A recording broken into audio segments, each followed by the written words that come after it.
Ever notice just how dumb the questions for atheists that the religious ask really are?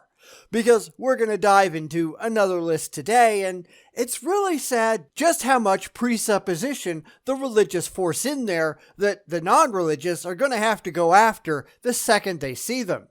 It'll just scare the crap out of the Christians, but what else is new, right? So let's go take a look.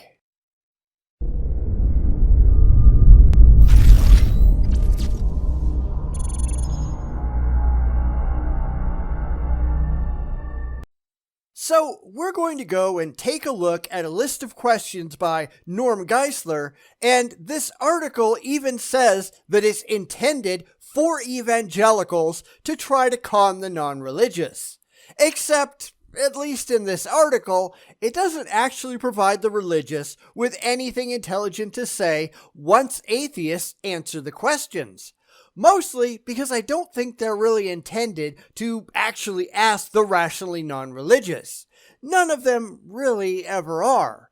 The religious have no answers in response, they just run away or play make-believe when they get backed into a corner. So, can I take on these questions? Of course I can. Just watch me. Are you absolutely sure that there is no God? If not, then is it not possible that there is a God? And if it is possible that God exists, then can you think of a reason that would keep you from wanting to look at the evidence? No, I'm not absolutely sure because I'm not absolutely sure of anything. I don't think absolute certainty is even possible in any circumstances. I'm not even absolutely certain that I exist.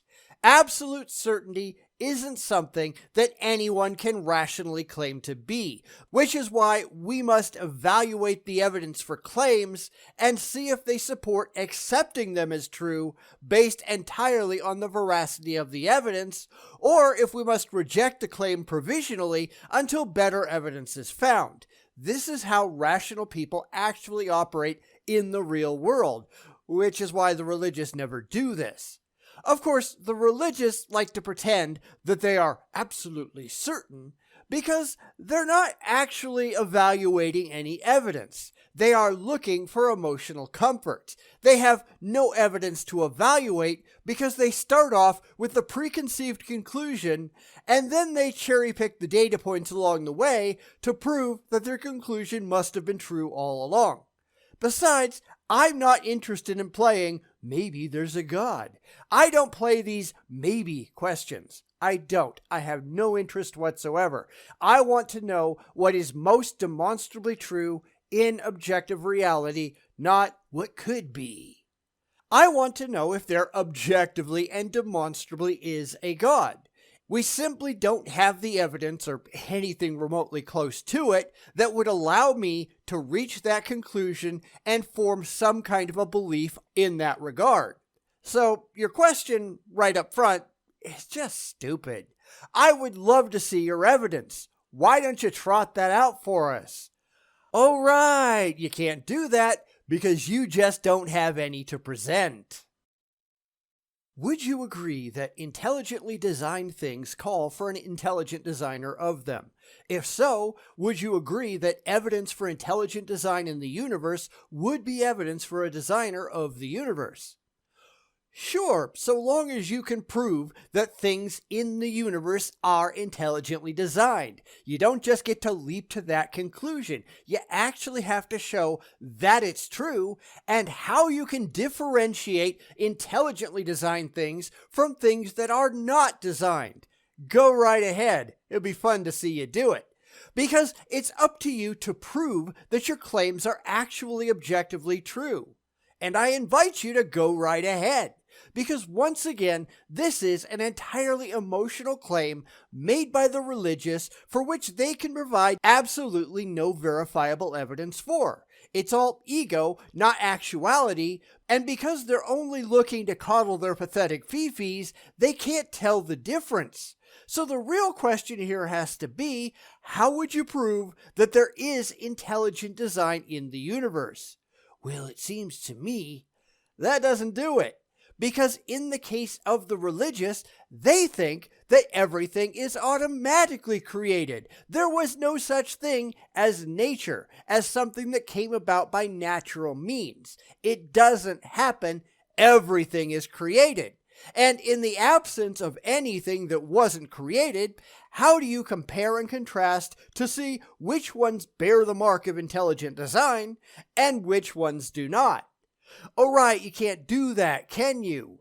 So it's all just yanked straight out of their backsides because they really wish that it was so. And I don't give a shit about your wishes and dreams. I just don't. That's why none of this impresses me. It's all just dumb. Would you agree that nothing cannot produce something? If so, then if the universe did not exist, then came to exist, wouldn't this be evidence of a cause beyond the universe? But see, that's the thing. We don't claim that nothing produced something. That's you people. You're the ones convinced that your deity magically hocus-pocused everything out of nothing. That's not us, that's you. You're just trying to shift your absurd beliefs onto the opposition when we have never said anything of the sort. And this reminds me of something that becomes really obvious when you think about it. The religious have a big problem understanding that not everybody is just like they are. They assume that everybody holds their beliefs in some form or fashion, and that's simply not true. This is unfortunately all too common, but honesty isn't part of the religious playbook. Because here's the thing. The Big Bang only addresses the expansion of the universe. It says absolutely nothing about what might have been here beforehand, if that's even something we can talk about in the absence of time. So this is already a straw man, and given the number of times that they've been corrected on it, it means that they're just lying about it for religious purposes, and that's hardly a surprise. So not only are they dumb, they're dishonest. Maybe you people ought to get your noses out of your stupid book of mythology and learn what actual science has to say. You might want to stop being full of shit. Just saying. Would you agree with me that just because we cannot see something with our eyes, such as our mind, gravity, magnetism, the wind, that doesn't mean that it doesn't exist? Well, obviously, but all of those things that you mentioned here, they can all be objectively detected, something that can't be done with your imaginary friend. That's really the point that they don't want to talk about, though, because it makes them look bad, which it should. I don't need to see the wind to be able to objectively verify that it's there. Now, how about you do that same thing with your God? Go right ahead. Because this is just one more straw man that they love to trot out.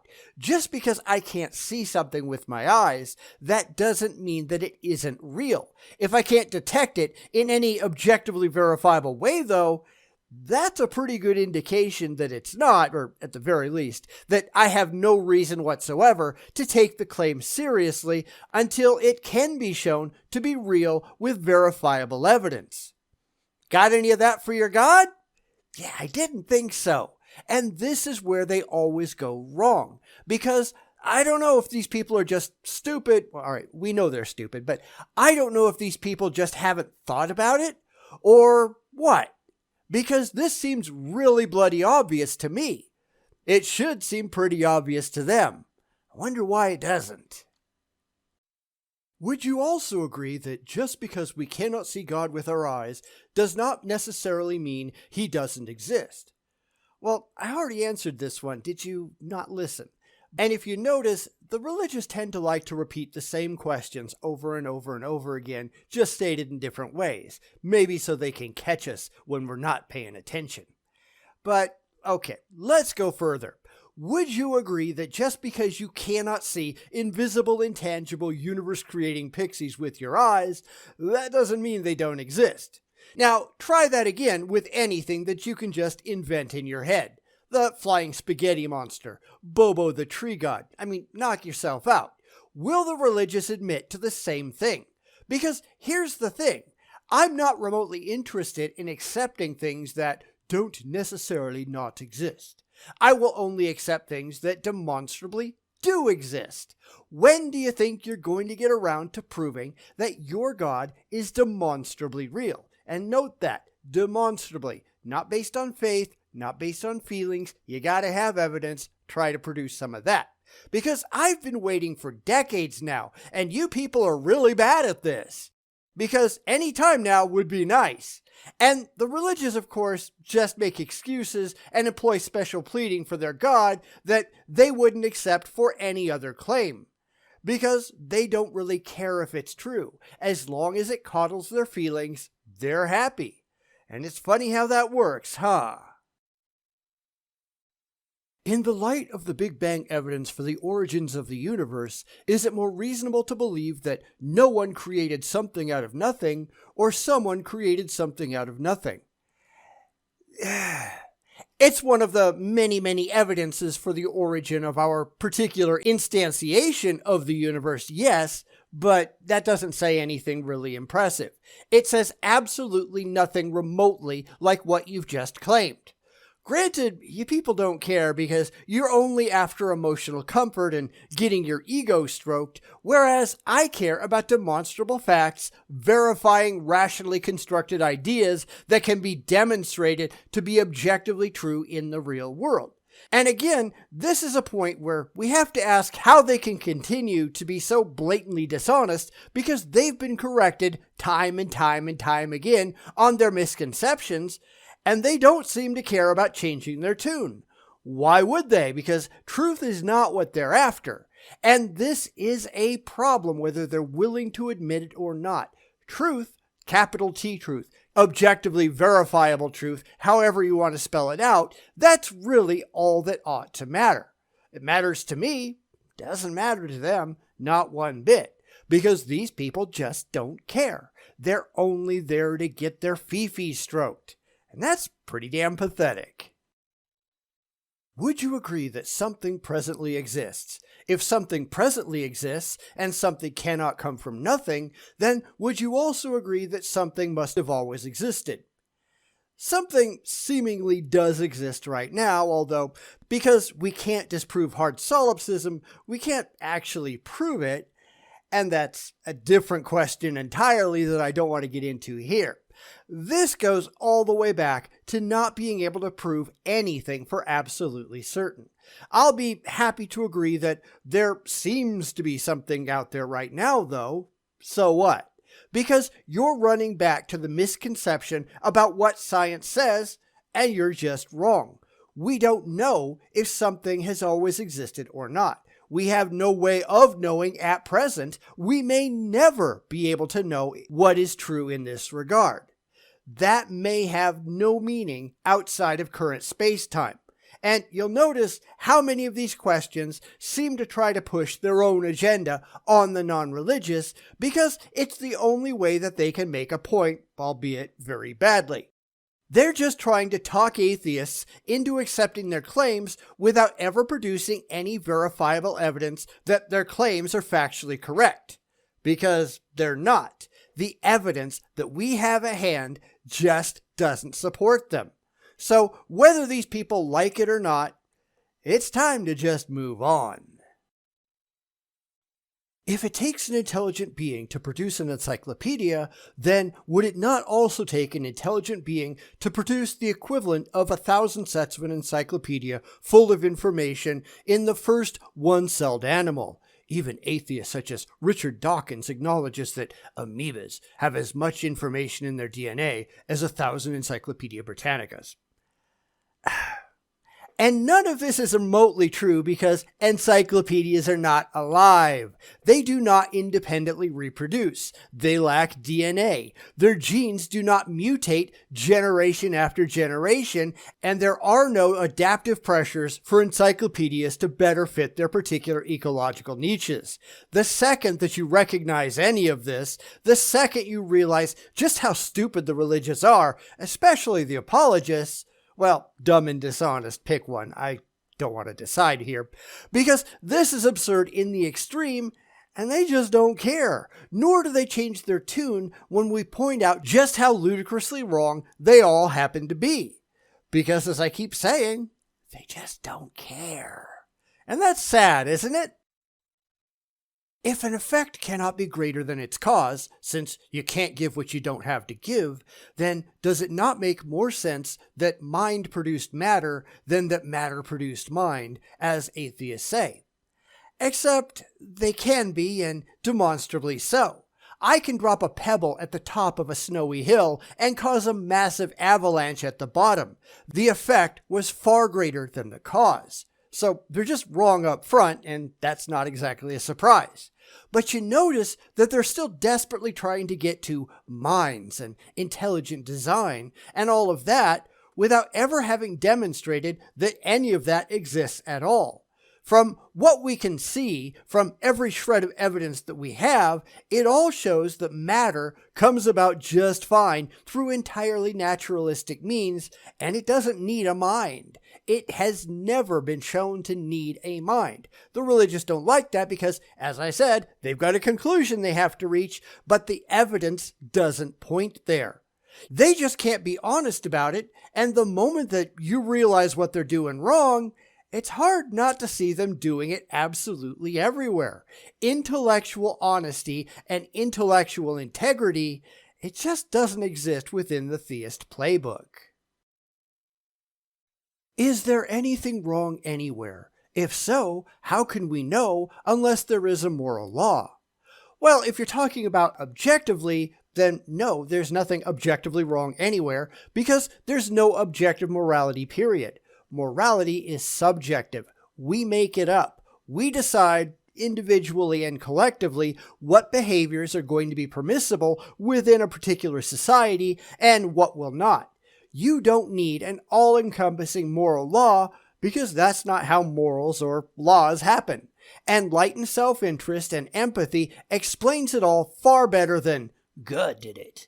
Just because you don't like the reality of it, that doesn't mean you get to make the reality go away. And this is where we have so many problems with the religious. Because what they're really looking for, what they really desperately want, is a single set of rules that will be true forever and ever and ever and ever that they don't have to think about. Because it's just always true. They don't want to think. You'll notice that they want to get away from thinking as much as they can. Well, that's not how it works. Sorry. Your ideas are bunk. They're complete garbage. You need to stop believing this crap and get with the program with reality. If every law needs a lawgiver, does it not make sense to say that a moral law needs a moral lawgiver? Well, no, because it doesn't. Now, granted, human legal code does because humans, that's us, we made it all up. But say, the natural laws that control the universe, those are only quote-unquote laws in the loosest sense. They're not actually laws, they're observations that we've made that seem to accurately describe how the universe actually works. They have no demonstrable lawgiver, they're just part of nature. And I know you're desperate to make one up for emotional reasons, but you can't just invent reality out of whole cloth because it comforts your fifis. You gotta actually prove it. And go right ahead. We'll wait until you can manage it, and I think we're going to be waiting for a very, very long time because you'll never manage to do it. And you won't even try because I think you know you can't. This is why you rely on faith. This is why you don't rely on facts. This is why you don't care about the evidence because the evidence doesn't coddle your ego. And that's what this is all about. Would you agree that if it took intelligence to make a model universe in a science lab, then it took superintelligence to make the real universe? And no, I wouldn't agree with that at all, not remotely. There are all kinds of things that can and do happen through accident or happenstance without any intelligent purpose required, because we have no other examples of universes to examine to see how it's actually done. We can't watch the generation of a universe to see what is actually required. And until we can, you can't just posit a superintelligence that you can't demonstrate because you can't demonstrate it. You gotta actually prove that you know what the hell you're talking about. Get on that, won't you? And this is why we're not remotely impressed with all of this religious bullcrap. It's just, I really, really, really, really want it to be true, so there. Yet we're not dazzled by your emotional bullshit like you seem to be. We expect evidence. You have none. Do better. It's pretty hard to do any worse. Would you agree that it takes a cause to make a small glass ball found in the woods? And would you agree that making the ball larger does not eliminate the need for the cause? If so, then doesn't the biggest ball of all, the whole universe, need a cause? No. We find glass spheres in the wild all the time, products of meteoroid impacts, volcanic eruptions, etc. They're called Tectites. Go look it up.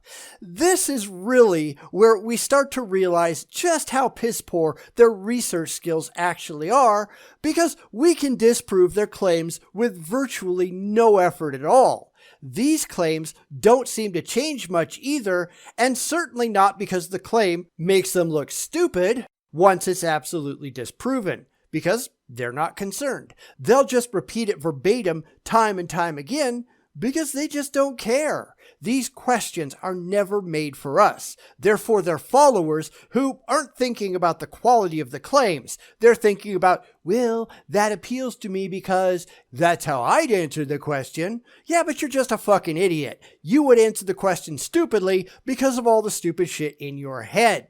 It's just a way for the already faithful to keep feeling good about the stupid things they already believe. And that's just dumb. If there is a cause beyond the whole finite, limited universe, would not this cause have to be beyond the finite, namely non-finite or infinite? Well, that's a pointless question until you can objectively demonstrate that there is such a cause. Go ahead and prove it. Get back to us with that evidence, won't you?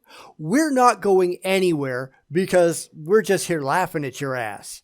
Because all they're doing is just inventing ideas in their minds that give them an emotional buzz and then pretending that because they really like the idea, well, it's just got to be true. Yeah, about that. The religious just aren't that bright, because if they were, if they could just step outside of their mindless beliefs and examine what they were saying intellectually, they'd know better than to waste our time on this ridiculous crap. But, as we all know, they can't, so they don't, and that just makes us roll our eyes. But again, they're not making any of this for us. They don't actually expect us to ever see this. That's why they hide it on religious websites. That's why they hide it in church sermons, because they're not talking to us. They're talking to themselves. They're trying to make themselves feel better. These are people who have serious problems, and these people really need to seek professional help. In light of the anthropic principle that the universe was fine-tuned for the emergence of life from the very inception, wouldn't it make sense to say that there was an intelligent being who pre-planned human life? Yeah, except none of that is demonstrably true. It's just more of the, well, it just strokes my ego to think that, so I'm happy and therefore it's gotta be true. Except that's not how any of this works. There is no demonstrable fine-tuning to be seen anywhere, and every time the religious come up with a supposedly specific example, it's really simple to point out why it's so ludicrously ridiculous. None of the things they come up with make any kind of rational sense, nor stand up to any kind of critical scrutiny. They just don't. We can poke holes in all of it, and they have absolutely no means whatsoever of backing any of it up. And we challenge them to do so, and they utterly fail. But like I keep saying, they just don't care, because this isn't about finding objective truth. It's about wrapping themselves up in a love me jacket and proclaiming that they're special. Yeah, special. Short bus special. And that's kind of sad, isn't it? So, those were the questions in this section, and yeah, I'm not remotely impressed. Did you have any different answers? Let me know that in the comments, because I'd like to see it. This site goes on with a ton of other questions aimed at other specific religious groups, and I'm really thinking of doing one pretending to be one of these other groups, just to show how badly all of these fall apart. The second that you get another group taking their own theology just as seriously as the Christians do, it all implodes under the weight of its own stupidity.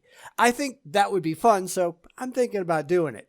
Anyway, this is the kind of thing that Norm Geisler did once upon a time, at least until he died of a blood clot in the brain back in 2019. I remember listening to him way back when I was a Christian, and yeah, all of that fell apart real quick the second I realized just how ridiculous it all was. Are there any apologists that you used to follow back when you were a theist, if you were a theist?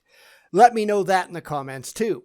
It's curious to see just how fast these claims go south the second that you learn how to look for the biases and the unsupported beliefs, and once you start looking for evidence, once you start demanding evidence, these things die off really quick. It's almost like the whole thing is complete bullshit. You know, imagine that.